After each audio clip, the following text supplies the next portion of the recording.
If you're having difficulty sleeping, the solution may be way simpler than you actually think. And this is the episode for you because we're talking to the founder of Deep Sleepwear. His name's Glenn. He's an expert in sleep. And he is the founder, the creator, the inventor of a hoodie that simplifies sleep. And at the very end, Chloe and I decided that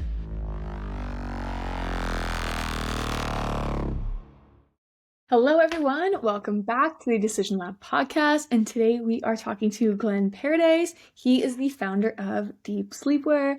Welcome, Glenn. So grateful and excited to have you on the pod. Yeah, thank you. I'm excited to dig in here. I'm pumped too. And thanks for coming. So tell us how you got here. Tell us a little bit about your background and a little bit about Glenn. Yeah, sure. Just a regular guy who couldn't sleep. I grew up in just outside of Boston. I still reside just outside of Boston. Family, and I've got a wife and two kids, both in college right now. So sleep and stress are big challenges for me now. But yeah, the reason I got into this is because I was sleeping so poorly for so long, and I just went searching for functional sleepwear, and I couldn't find it really. So after years and years of sleeping poorly and with my health paying for it, I finally took a step, and I've always had a kind of an entrepreneurial spirit rather, and I had a number of businesses before this, but once I created this thing, I suddenly had this whole new purpose in life, and it was to help people sleep.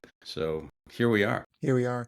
Talk to us about that entrepreneurial spirit. How did you know, or what do you mean by that? Where'd that come from? Yeah, I was always impressed by like inventors and people who ran their own businesses. My father was somewhat of an entrepreneur. He started a number of different businesses, and he was an electrical engineer, so it was pretty technical. He would install sound systems. He invented, I think that's appropriate, the precursor to what you see in sports where the coaches have an earpiece and a mic and they're all communicating throughout a facility. That's basically what he came up with in an attempt to help teachers and coaches be a little bit more intimate in the teaching process with their students. So in tennis, for example, he wired up a lot of tennis facilities where the student would wear an earpiece, something you couldn't even see, and the coach would wear a mic. Couldn't really see that much either. And so the coach was able to talk to the student as opposed to yell at the student. And that not only helped that dynamic between the two, but it made the rest of the place a little more peaceful, for the other players who don't want to hear a coach yelling at a student. So I was just always impressed by that. I helped him with those businesses, and it just, I guess the word is, it felt right. I just could never see myself working for the man. And so I, like all of us, I did work for the man a little bit, learned a lot, and I just kind of went off on my own and have been there ever since. Love that. What was the first thing you tried? What was your on your own out in the wild? What was the first thing you tried by yourself? Invention or company? Yeah, so I used to work for monster.com pretty much during their heyday, and we had a great creative department. It was an in-house agency that was 24, 25 people strong, and that was, if I was going to be in the corporate business, that's kind of that was the comfortable place for me. But a new regime came in, and they eliminated the in-house model, which happens, and they went to a big New York agency. So a few of us split off and started our own agency. And we were basically doing the same thing that we were doing. And I was a writer, we had a designer, we had a web developer, and like often happens, Monster was one of our first clients. Boy. But it was great to be able to get creative still. It's just it's a higher risk factor when you're running it on your own, So it was the excitement of that, plus the freedom to kind of do whatever you wanted to do and see what came of it. And I just it just felt comfortable to me. It's scary, and people will say that's a gutsy move, and I don't know, it just came naturally. It's more like ignorance is bliss than anything else. So I never felt really scared to do it because it felt so naturally. It felt so natural. So, and I still really, really like it. And I also appreciate what others can bring to the equation, which I really need. And I'm strong at the invention stuff, the product evolution, the creative, but I need someone to do the business stuff, the numbers, the growth, the things like that. So we've got a pretty good combo over here right now. I love that. What's your background? Like, because you mentioned writing, but then you also mentioned your dad's an inventor and an engineer, and you like inventing and stuff. Like, what'd you study in college or anything like that? So I went to Merrimack College, a small college in Massachusetts, and I studied marketing there. So my favorite classes were the creative ones, where we're actually making ads and filming things and kind of on set and directing people and writing the copy, writing the scripts. I always loved that, and that was a big part of what I was doing at Monster as well. So it kind of evolved from when I graduated college. My buddy said, "Nah, you got to get into sales. That's where the money is." And I did sales for a while, and then I did ad sales, and that was really interesting because I was able to combine the sales and the relationship building along with the creative. I loved working with the designers and the writers, and it was the perfect combo for me. And then, went from kind of job to job, trying to stay within the creative process. And then it kind of culminated into a branding agency that we started in 2011 or so. And then came the sleep hoodie, and that was really, this has been my favorite product to work on, my favorite brand to build, because there's such belief in it. It works for me. It's not just a product that I'm trying to shill for somebody else. So this has really been gratifying, both professionally and personally. Was when you say Monster, are we talking like Monster Energy, like the Monster Energy drinks? Nobody remembers Monster.com. It was the first online job board. Ah, okay. I low key feel like I do remember. Have you ever heard of this, Chloe? Oh yeah, yeah, I know who he was talking about when he said monster.com. Oh, It okay. was I thought you were huge. talking about Monster Energy. Right, right. Or Monster Cable, or yeah. Mhm. So Monster.com was the original Monster. I mean, obviously, they got the URL, Monster.com. But it was during the dot-com boom, it was the darling. And it survived the dot-com bust because they were actually offering a real product and a real service to not only job seekers but to companies that were hiring, and it was the real deal, and it was a lot of fun. It was a great place to get creative because the founder, Jeff Taylor, was a real visionary. I mean, this guy changed a lot of lives within and outside of Monster. He's just one of those guys that had a vision like no other, and the confidence to drive forward. So that kind of seeped throughout the company, and you just really felt empowered there. So it was a great place to grow professionally, and I kind of take what I learned there and I applied it to everything I continue to do. Dude, something I'm curious about. What was the dot-com boom like? I hear this from people all the freaking time, but I don't even think I was born yet. Like, no shade. Yeah. What was it like? What was in the air? Like, what was happening? Like, Yeah, it was pure excitement. It was a frenzy to the extent that there was eventually a bust because it was just this bubble. It was the web was the wild wild west, and if you had an idea, you throw it up there, and then you see what happens. And there was so many people that were trying to be out west first, if you will, that it got out of control. But while it was happening, I used the word empowered. You are empowered to try whatever is going through your head because you've got this new medium that we don't even know where it's going to go, or what it's the end goal of this thing is. But what a way to express yourself. And if you can create a business around it by providing a service, absolutely try it out. And venture capitalists and private equity were all over it because they could afford the risk to an extent. But the money that was coming in to support these, I won't even call them businesses. Maybe they had a business model, but it was really just an idea. There was a lot of ignorance is a strong word, but that's actually what it was. It was just, let's see what this thing can do. Who knows? And the things that made money, the ideas that made money, the businesses that made money, it may have just been for a short time, but it was like bang and bang. Right. And that's where the term fail fast came from. Try it out, try, try, try. If it fails, well, now we're not wasting anybody's time anymore. But it was high times. These companies got a lot of money. They spent a lot of money. They really created what we know as business culture today. And it's, beyond. So, it's sexy to think about the foosball tables and the ping pong tables and the free food and things like that. But what that did was really create a culture that where people wanted to connect, right? So Mm. the idea was, let's help these people connect in ways that are both personal and professional. And that will eventually help our bottom line. But I think that's a big thing that came out of the dot-com boom is these companies had so much money they didn't know what to do with it. So they threw in some ping pong tables and foosball tables and such. And the result of that was much deeper personal connections within the corporate world. And that's a real positive that continues to this day. I like that. Yeah, I've just always been curious. Don't get to talk to many people necessarily day to day that have a personal experience, especially in a company like Monster.com, that was one of the big ones then. So Yeah. it's kind of cool. Yeah. What about, have there been any unexpected turning points in your life or anything that kind of just completely changed your life or your trajectory? Yeah, I would. The one that comes to mind is my wife got sick with encephalitis in 2010. She was out of the house for 7 weeks. We had two young kids and a puppy.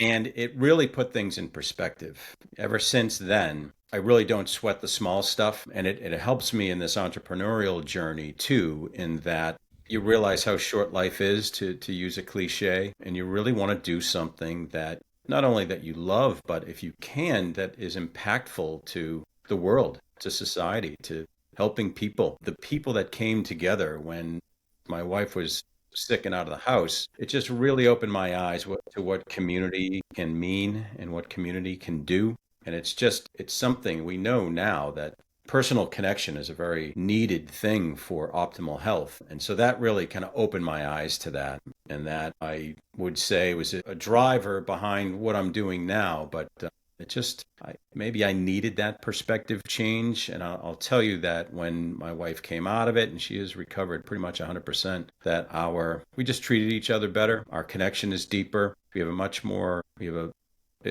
appreciation for each other and our families. And you got to take the good with the bad. And we are concentrating now on the silver lining that came out of that deal. But that really changed my perspective. It's brutal. How did your wife getting encephalitis bring you guys closer together? Well, again, it's like you realize how delicate and fragile and fleeting life can be. And we've known each other since high school, and we laugh a lot together. And it just really kind of put that in a spotlight. It's easy to settle in and get used to and take for granted the things that we experience every day, but we don't really do that anymore because I almost lost her and the kids almost lost her and our friends and our families. As tragic as it was, it could have been worse. So it just, again, the perspective change through tragedy can really be powerful. And that's what we're experiencing. I can't even imagine it. That'd be No, it's right. It's funny. I hear from a lot of people saying, "My God, how did you even make it through that?" And you don't think about it. When you're in it, you don't think about it. You don't think, you just do. And it gave me also the perspective change was, look at what I can make it through. I may be stronger than I thought. And here's a simple thing too, along with the silver lining is I used to go out to the hospital every night to visit and try to bring her through. She didn't necessarily recognize me or the kids or anybody for a bit. But when I was traveling out there, if somebody cut me off, where normally there might be some road rage, I thought to myself, you know what? That guy doesn't know what I'm going through. I don't know what that guy's going through. So, if we happen to meet in a coffee shop or a bar or something, we might be buds. So I'm not going to blow this out of proportion because we just don't know what our experiences are, our personal experiences are, and what we're going through at the moment. So that I carry with me to this day. And that's part of that silver lining. You got to sometimes look for it, but there absolutely is a silver lining in most negative or tragic situations. Yeah, post-traumatic growth is what we call it in the trauma therapy space. It's Yeah. and hopefully it's there for everybody, right? Some people can't see through the fog and it can get ugly, but yeah, it's great if we can help people through that. Let's. Were there things that helped you through? Like what specific things helped you through this wild time? Yeah, I think it really came to light how important and loving and caring my family is. My support system really came alive. Family and friends.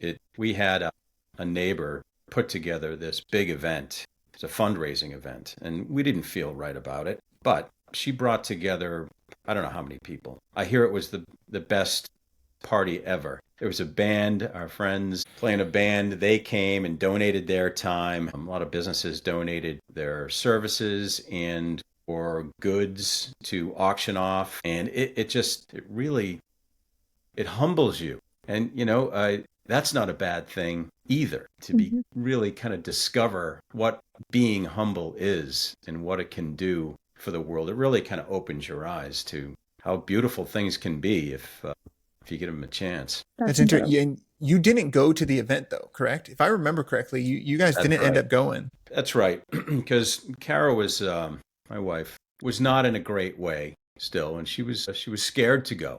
In fact, when people came to the door, she would go hide. She just didn't know how to deal with socializing. She was learning at a first grade level when she first came out of the hospital, out of rehab. We had everything labeled, and her homework was first grade level. But yeah, that has changed since, and she really savors her time with friends and family now. I know it's heavy shit. I will never forget it. It has changed us forever, but we continue on with a new appreciative perspective. And man, you just gotta you gotta love it.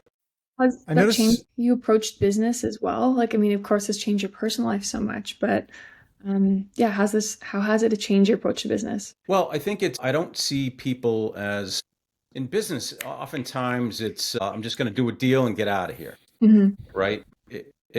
It's more now for me is building relationships. I want to get to know this person that I may be spending a lot of time with, and where before business and business relationships were surface, now I try to get deeper and really get to know who these people are, what their needs and wants are, and just establish a mutual respect person to person as opposed to colleague to colleague. And that's the other nice thing about being on my own here is that I can more easily pick and choose who I'm going to work with and do business with. So that's probably the main thing where my attitude toward business was rather cold in the past. Mm. Now, especially with Deep Sleepwear, it's warm and I love getting to know people and their challenges and love being able to share what I've learned over the years. And, I'm not protective of my knowledge. I want to share it to make the world a better place. That wasn't me pre encephalitis. Something else that I noticed in a lot of entrepreneurs is we're naturally givers, but we struggle receiving. And it Yeah. sounds like you had to receive and practice receiving a lot as people were donating and bringing food and things like that. What lessons on being better at receiving did you learn through that process? Yeah. You're absolutely right. I love that observation. I think it's understanding what humble is. It doesn't mean you're cowering in a corner. It doesn't mean you think everybody is better than you. It is appreciating what we have to offer, human to human. I think that's the big part of it. It was always easy for me to say pshaw. If somebody said you had a good game, great play, great goal, whatever, I'd be like, nah, whatever. There are better people out there. So self-compassion is a thing that I'm working on. That's a very, very difficult thing for me. I always had more negative internal dialogue. But that really, what came of that is learning how, I hesitate to say love yourself, but at least respect what you can bring to the table and learn to be gracious with what people are offering you. Because if somebody gives you a compliment and you tell them yeah, whatever, didn't really mean much, then you're insulting them. And then that is just, it's that's not where you want to be. I know when I compliment people, I'm never I never compliment people without real meaning to it. I don't blow smoke up anybody's butts. It's so I try to put myself in that position. Like if I am complimenting somebody, it's a very thoughtful and true and meaningful and important thing to me. So give them, whoever is giving, give them the respect, receive it graciously, be humble, and then you'd want to return the favor as well. And that's a beautiful cyclical thing with any luck. There's neuroscience behind that too. If you look at givers of compliments, they get almost as much, sometimes more oxytocin than the receiver of compliments. And then same thing with like just social interaction. Like if you're in the elevator with somebody and you talk to them, their oxytocin levels are so much higher throughout the rest of the day just by saying hello and talking to them. So it's kind of an interesting way that our brains were built. I believe it. I mean, when you ride up in an elevator with somebody, that's a great analogy, is if you don't say anything, it's a missed opportunity. You have the internal dialogue, is this person looking at me like judging me and blah blah blah. But I believe it. I'm thinking about times where I engaged somebody where maybe I normally wouldn't have, and you just feel that much more positive. You can feel it. If you're paying attention, you can really feel it. Yeah, they feel it too, which is crazy. I'm notorious for labeling. Like I'll walk in an elevator and I'm like, it looks like you had a wild day. And then people just take it to the moon and it's just so fun. Yeah, right. It can be so fun. And a 3-minute interaction with somebody can have a lifetime of effect on you, 100%. Yeah. Seek those opportunities. Yeah, I agree. My my my wife has always been somewhat of an engager. Encephalitis are coming out of it. A lot of behaviors are taken to the next level. So she's like the Uber engager now, and my kids will go running the other way because of it's just like, okay, settle down. Not everybody needs to hear from you. We have fun with it, and it always, more often than not, if the people aren't looking at her like she's crazy, it will be a group engagement, and hilarity will ensue. Everything goes okay. It sounds like you guys have a great relationship. I freaking love that for y'all. Yeah. Relationships are the spice of life. Indeed, indeed, and communication. It's all about communication, and it's easy to not communicate, just be silent and let things just kind of stew. But it's one of those lessons that I try to impart on my kids who can be, just mumbling teens. It's like communication is everything, right? It can solve things that you think are unsolvable. Just put yourself out there. See what comes of it. You'll learn, they'll learn, a stronger relationship will be built. So yeah, I have these conversations with my kids now, and they're in college, and my older daughter will be graduating at the end of next semester, and just want to make sure that she's comfortable communicating. That's everything. That's what gets you your job. That's what keeps you your job. And that's what helps you grow. Couldn't agree more. Get us out of the dark floating thing between our ears. So Yeah. I'm a big fan of communication as well. Speaking of communication, let's let's dive into the claim to fame section. Chloe, bring us home. Bring us into the new wave. Absolutely. Tell us what deep sleepwear is and why we should care in 60 seconds. Don't worry, we're not timing you. Okay, good. That's helpful. Deep Sleepwear is function first sleepwear. It is built and patented to help you sleep, not just look cute on the way to bed. I can do a quick demo if you want. Yes, please. Show it off. So I'm wearing it now, and during the encephalitis scare in the early days, I didn't sleep. Like that's the date that Kara went in the hospital was October 10th, 2010. So 10-10-10. That's a day that lives in infamy. And, Wow. That was kind of the day that I forgot how to sleep. Sleep seemed to be a luxury to me that I just couldn't afford. And society supported that too. I'll sleep when I'm dead. Sleep is for the weak, etc. But a few years on, I caught the flu that had me almost bedridden for about 3 weeks. And all I needed to do was sleep to heal. And I couldn't sleep. I kept sweating and freezing and sweating and freezing, trying to sleep during the day, and it was too light. Every ambient noise bothered me. And so after changing through everything in my wardrobe, I just kind of put this invention together in my head. And what I came up with was a hoodie that helps you sleep. So This is black on black is tough to tell, but this is the sleep mask that's built into the hood. So you can use it as a regular hoodie. It's a lightweight hoodie that everybody is familiar with. And this is kind of comfortable to sleep in too, because you're kind of in your own little space, and it wicks sweat and it's breathable, so it will help you achieve a consistent temperature throughout the night or day whenever you're sleeping. The real secret is how the mask works. So when I go to bed, I'll put it on like this. So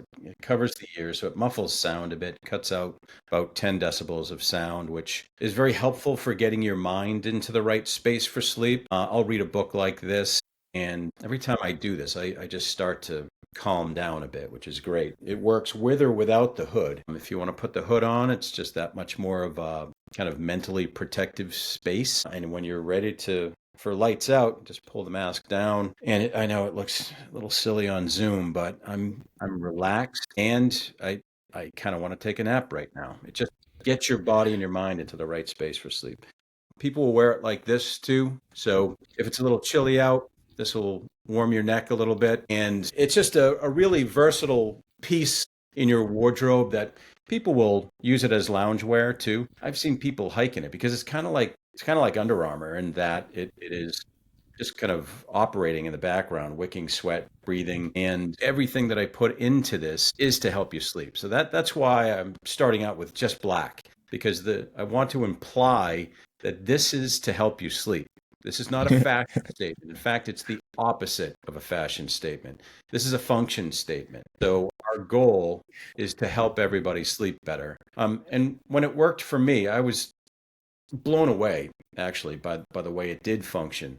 If it works for me, I figured it would work for others, and now it is. And it's I don't know if this is the claim to fame section, but that is the claim to fame of Deep Sleepwear. We help people sleep, and it's man, there are worse things you can be doing to contribute to or take away from society. And sleep, now that we understand how important it is to our daily lives, to our overall health, and how dangerous lack of sleep is, it's great timing for something like this, because people are pretty desperate.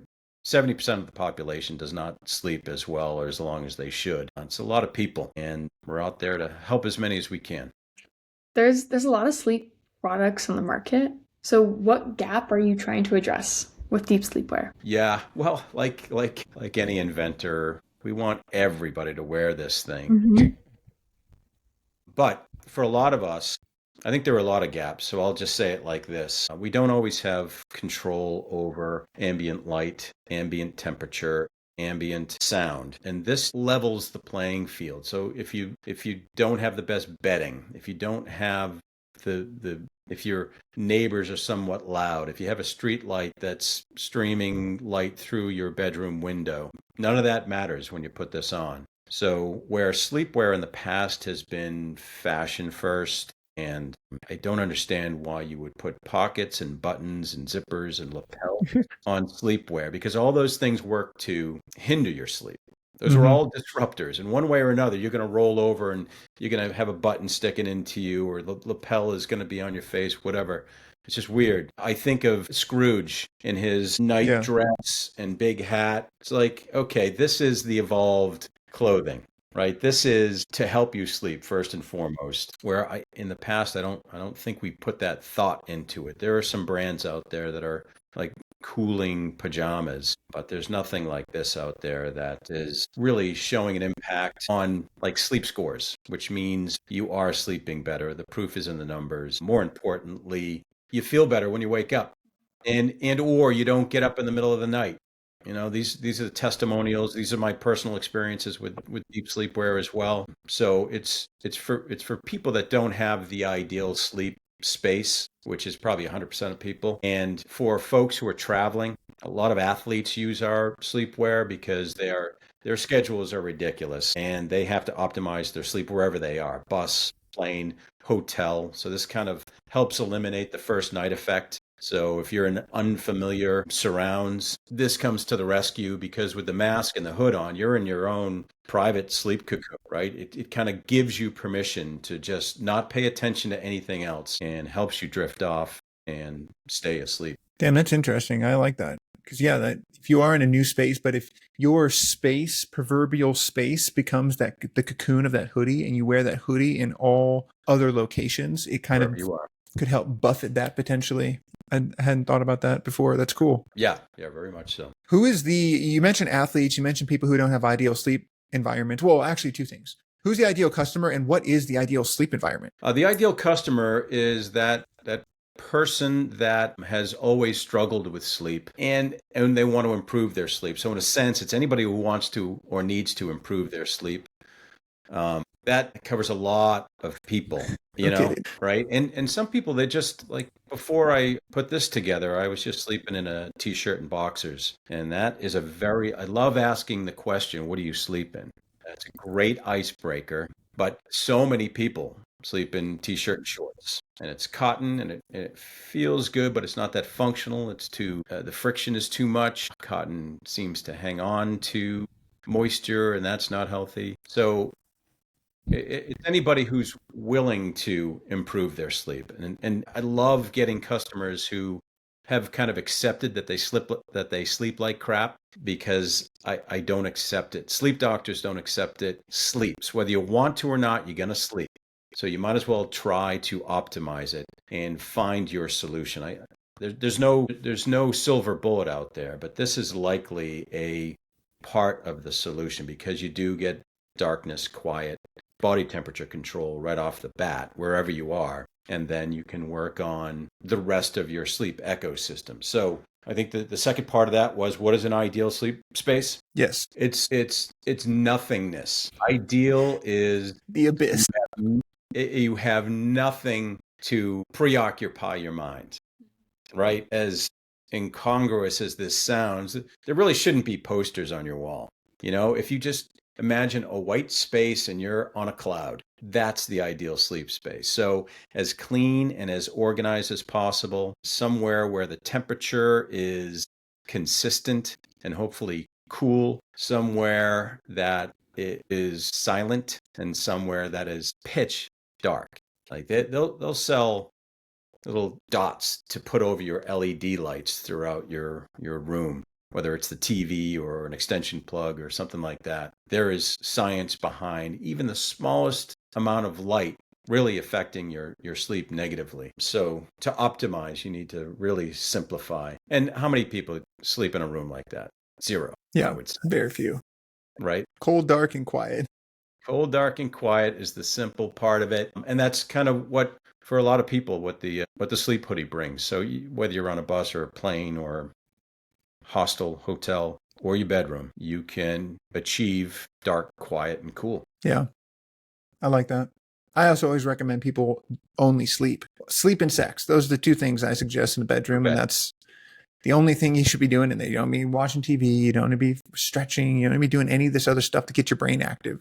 Yeah. You have place cells in your brain that need to remember your bed is for sleep and sex. Yeah, absolutely. There is I call it bed dread. I don't know if that's a term. I might TM that. But it's awful, because people will look at their bed and just feel dread because they know they're not going to sleep, or it's just been so difficult for them to sleep that they look at it and it's a very negative place, right? So if you're going to be doing things that do get your brain active, it should be away from the bed. Read in a chair somewhere or something like that as you are preparing, if you have a routine, which is helpful, pre-bed routine. Maybe do that in another room, So once you start getting tired, you see your bed from the perspective of a tired person, and it looks pretty good. It's comfortable, it's built for it, and try to get a routine where you can do it elsewhere without overstimulating your brain. Yeah, I agree. I think that's an underrated piece of sleeping better, is not just a night routine, but honestly a morning routine that you look forward to as well. And that helps your circadian rhythm and things like that. Like, I think people underestimate how much a good morning routine can help them at night. Yeah, right. It's tough math, but the better you wake up, the better you're going to sleep. Right. Right. So truly. Yeah. And you see a lot of sleep specialists saying, lose the snooze button, because it's just you are screwing with your circadian rhythm, and you're giving your body and your mind the wrong message. It's better to kind of, as difficult as it can be, it's better just get up and get on with your day. If you need a nap during the day, that works for some people. If you can muscle through it, you may be that much more tired at night, and you could very well have a much better experience trying to sleep if you wake up well. Absolutely. Yeah, I don't sleep. I don't even have an alarm. I just wake up whenever I wake up, and then I give myself, when I open my eyes for the first time, I'm like, okay, you got 5 minutes, and then get out of bed. Yeah. So that's just Right. kind of the quick rule that I use. Yeah, that's good. Some people do countdowns. Yeah, 5, 4, 3, 2, 1, and get up. Just do it. Yeah. Yeah, it's great. Again, don't think about it. Just do it. It's going to be better for you in the end. Believe it. that is 100% true.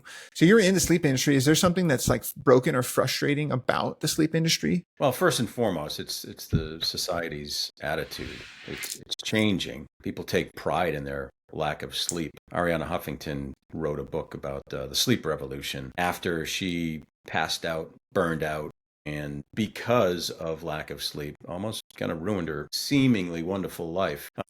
So it's really, don't see sleep as a chore or something that gets in the way of life. It actually, if done well, it improves your life in every aspect. So it's basically that. It's a mindset change, which when building a brand is a real obstacle because education is expensive. You're always going to have doubters, but it is the biggest challenge is changing the mindset and getting people to really embrace sleep for what it is, and that is the foundation of health, right?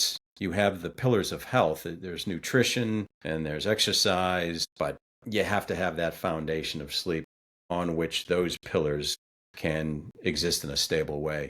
Without sleep, you're not going to optimize anything mentally, physically, or otherwise. Couldn't agree more. It's the first place I start when people come to me because I'm in the mental health space, and oftentimes they come to me saying, I'm depressed, I'm anxious, I'm whatever it is. And the first question I ask is, how much are you sleeping? How well are you sleeping? What's your sleep score? And they're like, well, I'm just not sleeping very well. We spend a little time fixing that, and all of a sudden their anxiety is cured. And I'm like, dude, your body budget was messed up. You didn't have, like, you were anxious, but you didn't have anxiety. There's a big difference between that. Yeah.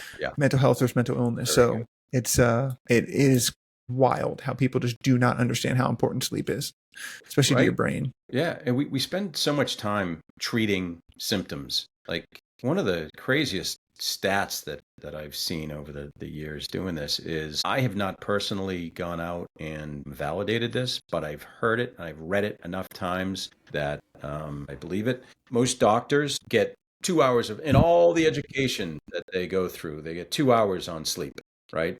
And that may be purposeful. I mean, if you want to be a skeptic and a conspiracy theorist, that might be purposeful.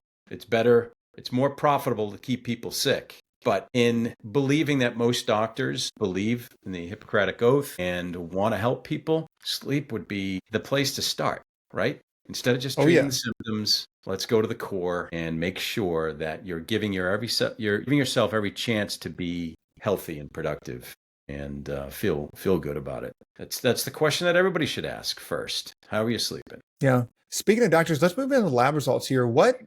Who had you collaborated with on building this? Did you collaborate with sleep researchers, neurologists, like athletes? Like, what types of research has gone into what you're building and what you've built? Well, I was the guinea pig, and in the very beginning, and this was in 2017, not a lot of people were paying a lot of attention to sleep and sleep solutions, and I had never heard of a sleep coach before this. So once it started working for me is when I started putting this thing together and going into manufacturing. Then I brought it to sleep doctors and sleep coaches. I had to laugh when I heard the term sleep coach, but now I get it. And I have not done a sleep study yet because it's too expensive. It just wouldn't make sense for me right now. Although it would be helpful, especially selling to the sports scientists. But what I do have is an absolute ton of anecdotal evidence that says that this is helping with sleep in general, and especially you can see the improvements in the different stages. So now that we've got sleep trackers, suddenly everybody is interested in sleeping better because you put a score to it, suddenly it's like a competitive sport. Everybody wants to win. So which is good and bad, I feel like. That can be good and bad. Yes, absolutely. Because you're putting yourself you're putting pressure on yourself to win, which is really not great. But people will send me their sleep scores. People will reach out and say, I haven't slept in 6 years. I don't know what you got in this thing, but it is really working for me. That particular woman was on sleeping pills for years, and they're really not meant to take in any long-term way. There are side effects. The quality of sleep that you get out of sleeping pills is really not great. So, regardless of kind of going into a lab and getting results, this is the real meaningful stuff. These people know when they're sleeping better. And that is one of hundreds and hundreds of testimonials that have come to me, like most of them unsolicited too. There's a buddy of mine. I gave him one of the first ones, one of the first sleep hoodies. He has not slept without it since. This is 5 years ago. So that is a statement that is more, to me, more powerful than in a blind study, 35 people experienced 29% better deep sleep. I hear it from these people every day.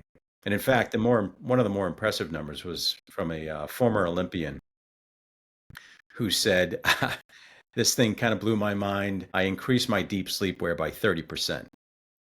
And that's nuts. And for an athlete, deep sleep is especially important because that is the stage of sleep where your muscles are repaired and built. And it does a lot of other cool things happen during deep sleep as well. But it hit me and like I didn't really know what deep sleep was. And when I invented this thing, but I called it deep sleepwear. I don't know, just the universe gave all this to me. Yeah. And to hear that many people are increasing their deep sleep by that much. I hear from older folks that, especially men like of my age, who are used to getting up in the night to use the bathroom. I've heard from, and it's been my personal experience too, I don't have to get up to go to the bathroom anymore when I wear this thing. And they haven't wet the bed. I didn't validate that either. I'm going to take their word for it. But these are the things that no lab could convince me in a more powerful way. I honestly, I'd like to get to the point where we do a sleep study so the folks who need to see these numbers can see them. But we've got a 30-day guarantee. If it doesn't work for you in 30 days, then send it back. We are only here to help you sleep. And even in tests, even in sleep studies, the environment is not great, and everybody's different.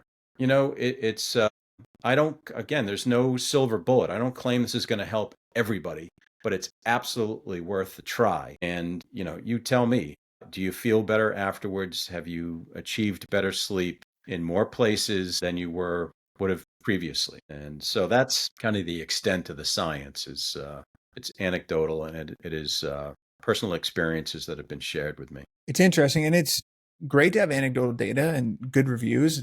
There is a positivity bias in anecdotal data, which is why sleep studies and randomized control trials and things like that are useful as well, because generally people who didn't like it, whose sleep didn't improve or sleep got worse or thought that it didn't work, aren't going to reach out. And they're Yeah. not going to say those things generally. And so you don't hear the negative things. You're only hearing the positive things. You're like, oh, everybody thinks it's positive, is a really easy conclusion to jump to without really knowing what's like having a full sample. Or even if it was like the next 100 customers, every one of them, I'm going to ask for their sleep scores, their review and everything.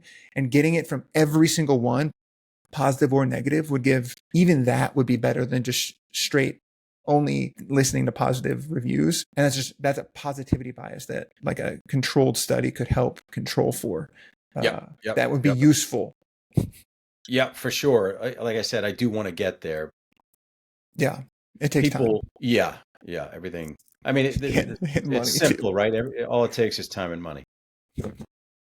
But what if it doesn't work for people, they'll send it back. And I love reaching out and saying, okay, what was it that you didn't find helpful? And some people have sensitivities to materials or whatever it might be. It's great to be able to get their feedback. And I will tell you that return rate is single digits. Like, make it a point to reach out to as many people as we can and to let them know that, look, if it doesn't work for you, I understand. Tell me what specifically didn't work for you so we can work on that as we evolve the product, because I'm just here to help you sleep. I'm not here to shill hoodie. Right. Which is what I like about the product in general, honestly. It's pretty low stakes. Like, because I remember when we talked last, Chloe, in the lab results section, we mentioned that. We're like, no, there isn't a specific like clinical study or a sleep study or like, but it's pretty low stakes. It's not like this thing is $3,000. It's not as if you can't send it back. It's not as if you're putting some exogenous substance into your body. So it's kind of the beauty of the product in a way. It's like, if it works, cool. If not, send it back and tell Yeah. Glenn your feedback and okay. Like, Yeah. so No I side just kind of, effects. yeah, which is kind of nice. Like, it's mostly upside except for however much you spend on it initially and shipping and stuff. But Yeah. so Right. it is nice. Yeah. And it's risk free. So if you are struggling or if you want to improve your sleep, it's absolutely worth the try. A coach for an NFL team said, "Yeah, I don't really need the science. These guys know their bodies better than any lab might. If they wake up and they're feeling refreshed, or if they feel like they have recovered better, that's really all the data that I need." And so that was kind of refreshing to hear as well. The other piece that I was just thinking about, because you mentioned the lady who I haven't slept the next amount of time or whatever, it's almost like the Michael Jordan water bottle scenario, placebo effect. It'd be interesting to test placebo. I'm not personally someone that believes the placebo is bad. If Yep. you can tell someone that my hoodie helps you sleep better and it is because of the placebo effect, okay, Yep. Fine. that's It fine. worked. It worked. Yeah. 100%. So yeah, that's another thing I was just thinking that a study could test for, but Doesn't it'd be matter. interesting, right? Because Again, the design would be interesting. Just be any hoodie that blocks out light and stuff, and then your specific hoodie, and like you could test each group. And I wonder, yeah, that's cool. Because when I was suffering with the flu and not sleeping, I would put a hoodie on, like a regular cotton hoodie, and I'd sweat through it within minutes and really soak through it. Then I'd have to take it off, and I didn't really have the energy to take it off. But just being in the hood was so comfortable and cozy and both mentally and physically comfortable that I must have gone through every hoodie that I had. And I finally was like, geez, I need something a lot lighter. I still want the hood, but I need something a lot lighter. So you do get that comfort level over just a hood, but most of them are way too heavy. And I've dreamt of being on Shark Tank since day one. I can imagine Mr. Wonderful saying, I'll just go down to Walmart and buy a hoodie and a sleep mask, and I'll be done with it for less money. And the day you catch Mr. Wonderful in a Walmart is not coming. And B, it's like, yeah, you could go buy a couple of 2x4s and nail them to your shoes and fly down a hill, or try to, and call that skiing. But you're much better off buying something that was designed specifically for that task. Go get yourself some skis and some boots and see what the difference is.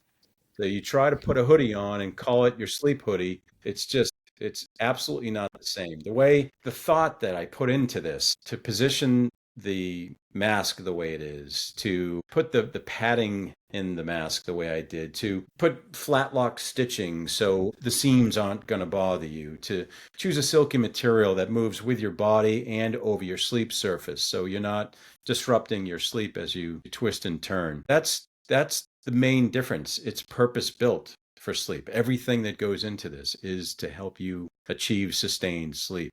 So right. whether you have a hoodie and a sleep mask and you think that's working for you, that's great. But I would contend this is better. Dude, something I just thought about randomly as you were talking about this was like a Tom's like offer. I feel like would be so great for this hoodie, because it's like, buy one, get better sleep yourself, and then buy someone else better sleep or something like that. Or like you donate one, or like pay it forward or something. That could be such an interesting like marketing little thing. It's one of the first things I thought of in terms of promotion. I was listening to How I Built This a lot at the time, and they have had Tom on a couple of times. And I wanted to provide this for the homeless population, or the unhoused, I think they're calling it now. Pardon me, not to offend anybody. I thought that would be great, but the challenges are pretty extreme, but I still think that there's a kind of a partnership that can be had where it's get one, give one. I would love that. I mean, think Yeah, that'd about be it. interesting. Yeah. Think about these people trying to sleep in the street. I don't know if it would work for them. I'd love to do a trial in subcapacity because it is, man, think of a well-slept society and how much better we would be off, how much better we would get along, how much saner things would potentially be. I like that future. Yeah, right. A better slept world is a better world. Couldn't agree more. It would be so interesting to see. I know they've done studies with, juvenile prisons, regular prisons on changing diet, and then violence goes down. It'd be so interesting to see, like, okay, incorporating the hoodies and getting better sleep and seeing how that also impacts violence. I bet you that would produce like an incredible change. I'm gonna write that down. Mm-hmm. Note to Yeah, self. And I that's think shelters or cold shelters too, homeless shelters. I mean, cold shelters is kind of a thing in Canada, maybe not where everyone else is. Yeah, I think that's that would because be really it's helpful. frigid up there, Chloe. Mm-hmm. Well, the Great you're in White North. Germany technically right now, so I mean, I've heard Germany is more like middle, like us, because they're near. It's more Midwestern-ish. I've heard climate-wise. Yeah, it doesn't get frigid. It gets cold. Like they do get snow here, but it's not like Canada. Yeah, yeah. And this, I want to come out with different models. Like I have a new model that I'll show you. But so it works in every situation, whether it's a cold climate or a hot climate or whatever it may be. It's a thrill to me to know that this product has sold into over 20 countries, right? So Wow. it's not just an American thing. You know, this isn't a fad. Sleep is not a fad. This is not as I know some people will look at it and think that it's a novelty, but it's not. This is not It's a human right.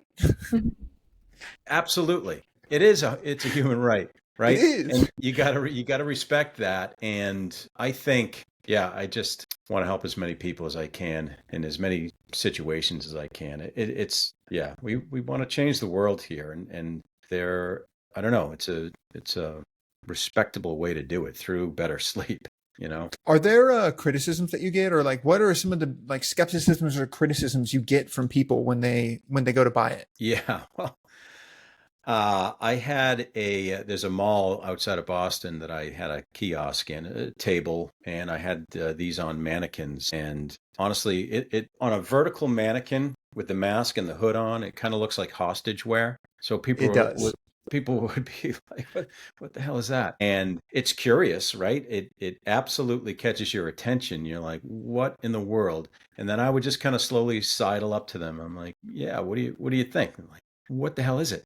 Like it's this. I explain to them the darkness, quiet, body temperature control, everything, and they're like, okay, yeah, I get it now. That would be great on a plane, or my mother-in-law doesn't sleep well, or whatever it may be. So it's certainly helpful to be there in person. But what I hear from a lot is, and it's unfortunate because I'm not getting the message out there clearly enough, apparently. In response to any ads that I have on Meta, I will oftentimes hear from women that say, not with my hot flashes. And that is something that this very directly combats. And what I hear from people, there was a woman that bought it from the mall, and she was very skeptical. No, nothing has worked for me.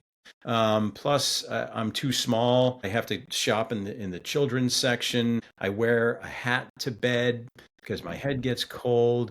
And I've tried everything. We spoke for 45 minutes. She finally bought one, and I kept reaching out to her, like, how's it going? How's it going? How's it going? She never got back to me. 2 weeks later, she comes up to me in the mall. She's like, literally, I don't know what you have in this thing, but it works and I need another one. So even if you think by seeing a picture on a social media platform that it's not going to work for you, it's absolutely worth the try. If you are suffering for one reason or another, trying to sleep, it's absolutely worth a try. So it's a lot of the women of perimenopausal and menopausal, when they're in that stage of life, they'll look at it and say, no, that's I'm going to sweat my butt off in that. but it's worth it. That's really, some people don't like long sleeves. Some people don't like anything on their face, but those are few and far between. Most people are willing to try it. And again, where I would sleep in t-shirt and boxers, it took a few nights to get used to, but I kind of knew in my head that, nah, to me, the engineering of this makes too much sense for it not to work. Uh, and it did. I mean, the first surprise that I had was when I put one of the hoodies on that I had made, and it was crude, ugly. The mask was kind of all over the place, but I got the general elements that I wanted in it. I am no seamstress, turns out. But the thing worked to the point where when I became aware in the morning, I figured it was 3:30 in the morning, 3 o'clock in the morning, like most of us wake up, and it would be the middle of the night. But when I took the mask off, it was 7:30 in the morning, and it just absolutely blew my mind. I'm like, wow, I slept through the night. That doesn't happen. And the thing continues to surprise me in that way. It's awesome. That's cool. Something else on as we're in this skeptical buyer interrogation section here that we noticed is on the website. There are a couple people, like the biggest name probably is the sleep doctor, Dr. Michael Bruce. They're cited on the site, but there's not like a clear affiliation or anything. What is your affiliation with some of these people, or like how do you work with them? How do they help with the company? Are they advisors or founders or investors or? Yeah, I met Dr. Bruce and Dr. Winter and Dr. Grandner at a sleep show in Houston in 2018. And they are more than anything fans. When I started working with Dr. Bruce, who was on the Today Show and Oprah and everything, it's a funny thing, right? You've got a fan, but you've also got a business person. And it is too expensive for me a lot of the times to pay influencers and to pay people to help promote this product. Dr. Bruce is a believer enough that he is a small stakeholder in the company, and he is happy to put his name and face in association with this product because it is a legitimate solution that he uses when he flies. So it's more like, hey, I'm a sleep expert. This thing actually works for me. I'm not going to, on the business side of things, I'm not going to pay him a ton of money to go out, and it's not like he can go on to Oprah and say, hey, try this Deep Sleepwear. It's not the way it works. But what I have are doctors and sleep specialists that are fans of the product, fans of the idea, and they are happy to share it as much as their either degree or their business will allow. Got it. So okay, cool. It's great. Yeah, I was just Like curious. I have them at my disposal to ask them for advice. Like, what are we seeing for new and innovative materials coming down the road? How can I position the marketing and the messaging of this that is going to talk to people in a more effective way based on what you see out there and what you're hearing in the marketplace? Yeah. Another piece of language that we caught on the website is patented for better sleep, which to a lot of people might insinuate clinically tested or validated in some way, which is not what it means. Could you explain what it means to be patented for better sleep? Yeah, so the patent mentions that this is made for sleep. So it is a design patent, and it is the way the sleep mask is sewn into the hood and positioned within the hood for the purpose of sleep that we won the patent on. So it's not a utility patent, but my thought with getting a design patent on this thing was that once people see this, everybody's going to want to copy it. And we're starting to see a few now. It's not like I'm going to go after them, but I wanted to make sure that maybe we scare off a few of the bottom feeders, because eventually you kind of almost have to be on Amazon, and that's a great place to go get ripped off, and that people will see it and blatantly rip you off. So that was the main purpose behind the patent, along with implying that this is made to help you sleep, not just another hoodie. Got it. That makes sense. People, I feel like, confuse like clinically validated or like proven or things like that with having a patent. So we like to clarify on the Decision Lab, of course. Let's move into the next frontier. This is where we kind of talk about the future. So Chloe, talk to us. Yeah, Glenn, tell us about what's on your product roadmap. What are you working on? Yeah, I'll show you a prototype of the next model. So people were asking for more sustainable materials. One of the biggest requests was thumb holes, and thumb holes Dude, have a underrated. function. Yeah, Mm-hmm. I love phone calls. right. The cool thing is that thumb holes, their function is to keep your sleeve in place. So again, as you're twisting and turning throughout the night, if your sleeve twists and turns, that's a disruptive action. And there's something about the coziness of it. I don't know, you just kind of feel cozy when you have thumb holes. That So seems to be your like number one goal with your product. I just want to feel like I'm in a cocoon. it is, right? You put it very eloquently earlier in that you can achieve the ideal sleep space kind of wherever you are. It doesn't matter. And all of these things play into that. And that thumb hole on the sleeve, you can use it or not use it. It's such a simple thing that has such impact for so many people. You'll notice too. So this is the hood. This has got extra padding in the hood. So it helps block a little bit more sound and provides a little bit of a pillow in addition to the mask. So if you're trying to sleep on a bus or your head's against the plane window or whatever, this provides a little bit more comfort and quiet. The mask on this one is a little bit thicker, Nice. so it blocks a little bit more sound. It's that much more comfortable when you put it on your face, and it provides some padding for like a pillow as well. You'll notice that this is a pinhole mesh material, and that helps with cooling. So Mm. you could compare it to a Gore-Tex in a sense that the heat will escape that much more efficiently. And this has got some lyocell in it, which is a more sustainable material built from made from wood pulp. So we've got sustainability, we've got more coziness, we've got higher level of function throughout, and it's blue.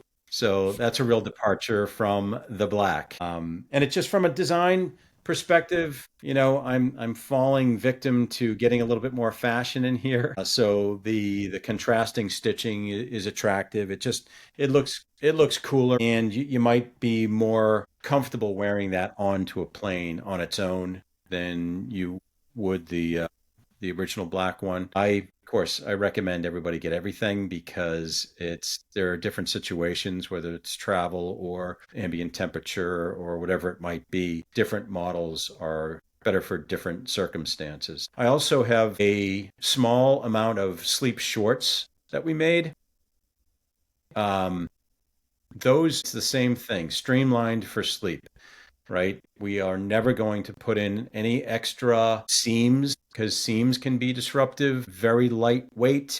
And what happens we call it the sleep uniform. I just have always loved the line, if sleep were a sport, this would be your uniform. It's made to just function in the background. So once you have everything on and you're all geared up and you got the full regalia with the mask and the hood on, and you've got the shorts on, you're just ready to go out and stay out because it disappears from your mind. You don't even know you're wearing this stuff, as opposed to like a t-shirt where when you turn, it doesn't turn, then you have to adjust and that disrupts your sleep. It just is there to help you sleep.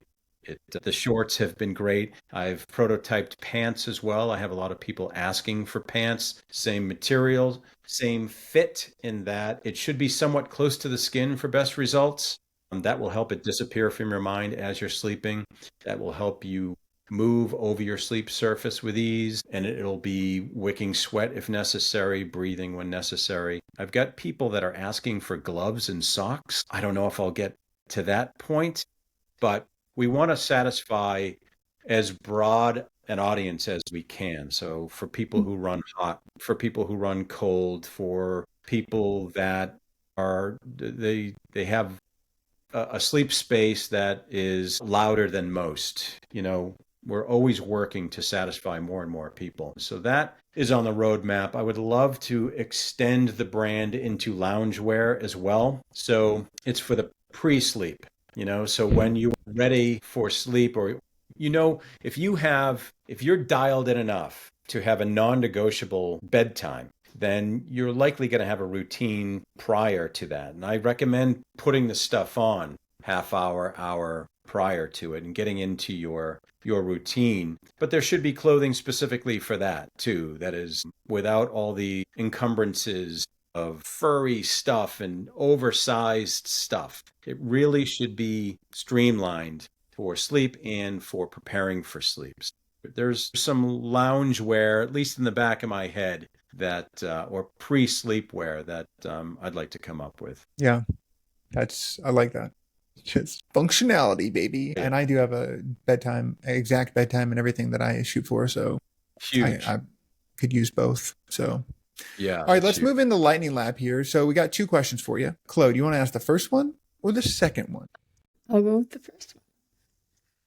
Glenn, what's one question you wish people asked you more? These are so tough. I think I'll go with what I said last time is, how do I sleep better? I mean, it seems like an obvious one, but we're talking about it. I'm in it deep, and I look forward to the opportunity to give a different answer every time. Outside of darkness, quiet, body temperature control, the solution for one person is not the same as the other. You need those 3 things. Those are always going to help. Everybody's different. Every body is different. Everybody's life experience is different. So the full set of solutions for somebody is going to be different. So if somebody reads, great. Read something that's a little bit boring. If somebody doesn't read, then it's another solution. Maybe it's meditation. If you haven't meditated, perfect. Here's the opportunity to try it. At the very least, give yourself some quiet time. Don't go right from playing Fortnite to trying to go to bed. And so it's like when I was in the mall, I would probe, like, what is it that's hindering your sleep? What do you do before bed? How do you wake up? I probe and love to come back with a potential solution for them, more often than not, including a deep sleep hoodie, because it takes so many other things out of the equation that they don't have to worry about. I love answering that question. Sounds like you've had lots of practice answering that question too. Boots in the ground in the malls. Yeah. Yeah. All right. The last question that we ask is from a previous guest. You might remember it or not, but the question for you was left by Peter from Guella, one of the founders of Guella. And he said, what song still gives you goosebumps? Yeah. I remember I said Claire de Lune. Yep. It's one of my faves too.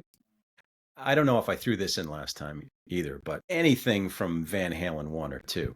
Let's go. My dad loves Van Halen too. Yeah. Those will hit me. And that's more based on nostalgia, I think, because I was in high school and just having a ball, and man, that music just spoke to me. But Claire de Lune, beyond goosebumps, I will cry during that tune. Often. It's nuts. My daughter recorded it on the piano for me. And when I put it on, like, it doesn't matter who's playing it. I saw a classical guitarist play it, and it was just as affecting. But to hear my daughter playing it on the piano, and it's like, the beauty of it is it's not perfect. She's working through it, so that takes it to yet another level. I'll be a puddle in the corner sometimes, depending on what else went on that day. But it's just one of those emotional musical songs that gets me every time. What is it about Claire de Lune that gets you? Like, what do you think it is? I looked it up, and it gave kind of a technical explanation on, the power of music. Like what John Williams has done to so many movies, it's crazy. If you watch a movie without music, it's one thing. It could be great, but once they add the music, it's a very, what's the term? It affects you. If you believe in the vibrations of the universe, we are all in tune to an extent, right? If we're out of tune, then we've got some issues, and those can be fixed. But music can it just plays with your body and your mind. It just, the way that it goes up and down and in and out, and the different notes, the way they play with your body, it's a very, very emotional thing. And it was kind of, I was happy to see that, or read that, I'm not the only one that is so affected by Claire de Lune specifically. There are other Debussy's songs that are that will take you through an emotional ride, but this one is of another level. For sure. There's interesting neuroscience on how music affects the brain too. Yeah. Well, yeah, one of my daughters is studying psychology with a music minor. And I know people that are music therapists, and it's just such a beautiful thing to me. Like what music can do, and it could do the opposite too. This is true. You know, depends This on is what true. you Scary movies use it to make you anxious sometimes as well. Like, I mean, 100%. it's can do a lot Yeah, to you. yeah. And if you hear that outside of the movie, you'll feel a little scared or anxious or whatever it is. Associative learning, baby. Nothing like it. Cool. Well, we appreciate you hopping on again a second time. Round two. Yeah, my pleasure. Hopefully it was as fun for you as it was for us in the second time around. Yeah, We're excited to get this one out there. yeah, yeah. Yeah, I appreciate it, guys. Really enjoyed it. Is there any place you'd like to send people as we kind of piece out of here, or anything you'd like to leave them with? I'd like to send them to bed, but if they are dreading bed, go to DepSlepwear.com. The brand spelling is DepSlepwear. There you can not only find the product and learn about the product, but I try to put in information in there that will help them understand sleep better and will help them sleep better, with or without the hoodie. It's like the more you know, the better off you are, and understand you're going to fall asleep whether you want to or not. So don't put too much pressure on yourself to sleep, but go there, seek help with your sleep in different places too. Like I try to curate articles and put them in my blog to help people understand sleep better, how to improve it. So I'd love to see them visit DepSlepwear.com. Perfect. We'll put it in the description so I don't have to try and spell it too. So Yeah, it'll be good. down there. Good. And we appreciate you hopping on again. Thank you so much for your time. Thank Yeah, you, thanks. Glenn. Yeah, thank you. Sleep well, pleasant dreams, all of that.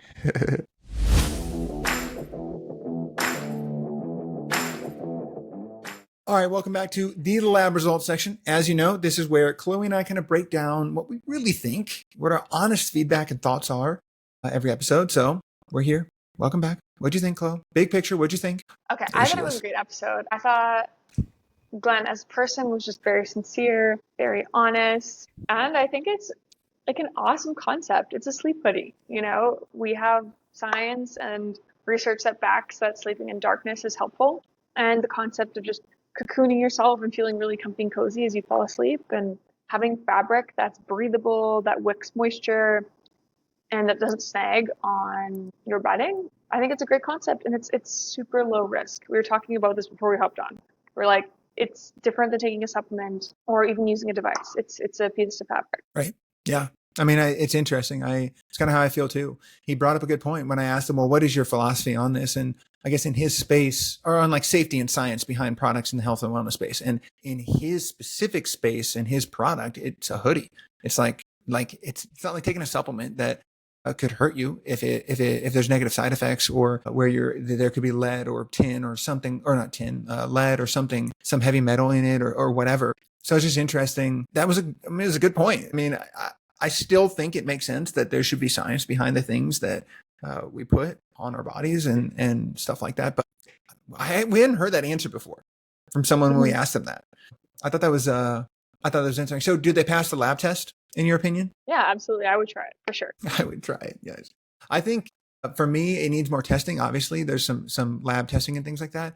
I have one. I got one. He sent me one, and it's awesome. Anecdotally, it's great. Having a little bit more research, even the anecdotal research he was talking about, even if it was like, hey, we've got 200 users that have Whoop devices or Apple Watches, and they've agreed to share their sleep data with us or something like that. It's not a perfect study. It's not randomized control, double blind, placebo, whatever. It's not a meta-analysis, but it's something, to get the ball rolling would be awesome, I think. But I think it needs more research, needs more testing, but I would buy it. And I would, like, even the new one he was talking about, I'm like, oh, I'll get that. Or maybe the sleep shorts, like I would get those. So I think it needs more testing, just science wise. That's what we're here for. But I would get it. And I do use it. So what about you? Would you actually buy this? Yeah, I was actually thinking of buying it. So I fly a lot. I fly a ton, and I take a lot of red Dude, eyes. it'd be so perfect for you. I'm telling you, you'd love it. It's a great, and I think I saw on their website they have one that is shaped slightly different for women too. We should have asked about that, but I'm pretty sure that's a thing as well. So interesting. Anything that you learned or a surprise? Surprises on my end. How about you? Not a ton of surprises. I thought his explanation of what a patent is versus clinical research, that was one of the biggest, not red flags, but like marketing tools that I saw on the website. The website is primarily just straight up, here is value, here's information, here's like how this is useful. The one line was patented for sleep, which is like some marketing magic, you know, but his explanation of that it was built around the fundamental principles of sleep, keeping it cool, reducing noise and keeping things super dark makes sense. So I do like it. And it is, you got to do stuff to get things out the door. So that was a big lesson, I guess, that I would have, or like a moment where I was kind of like, I wonder what he's going to say to this. So yeah, that was one. Any other notable moments or anything like that, or thoughts that you had on the show in general? The whole time actually was that sometimes we think sleep is so complicated, and with his tool, with this hoodie, it actually reduces a lot of this complication. Because even I teach people how to sleep better, and I'm like, okay, dim your lights at this time, stop eating, like get off your phone, all of these steps, and maybe sometimes it can be a lot simpler than that. Dude, simple's better. I agree. Mm-hmm. That's a great point. The other thing I thought was awesome was, which is completely outside of for his product and anything, was just the story of him and his wife and going through that challenging time together, and how it brought them closer, brought their family closer, brought the community closer. That was just, I enjoyed hearing that. I didn't enjoy hearing that they had to go through it, but I enjoyed hearing of like human connection and like people coming together and helping one another that exist. That is a thing. Yeah, that was really There's all this story. stuff on the internet that people are bad, but I don't know. Those stories remind me that we are all human and we all need people. So that was a touching moment, if you will, for me. So, cool. All right. Well, that's a wrap for the Decision Lab then. We hope our lab results gave you some clarity that you need, whether or not you want to get this or not. And if you like this approach to wellness, be sure to subscribe so you don't ever miss an episode. If there's a brand you want us to talk to next, send it to us. I have friends now that text me, hey, I saw this ad for this thing. Is this real? Is this legit? Is it not? And it's so useful. It's so helpful. If you get an ad for something, or you have a brand that you're like, what the hell is this? Like, Kumbaya in the forest is supposed to help me do what? Send it to us. DM it to us. Text me if you have my number, if you have an email, whatever. I don't care how you get it to me. Send it to me or Chloe, and we will try to get them on the podcast. If they don't want to be on the podcast, that's your answer. No, I'm kidding. I mean, low key, that is kind of an answer. But my point being, please send us brands, founders, experts you want us to talk to. Drop in the comments, however it comes to us. But otherwise, we'll see you next time on the Decision Lab. That's it for Chloe and I. Thanks for tuning in, everyone. Bye.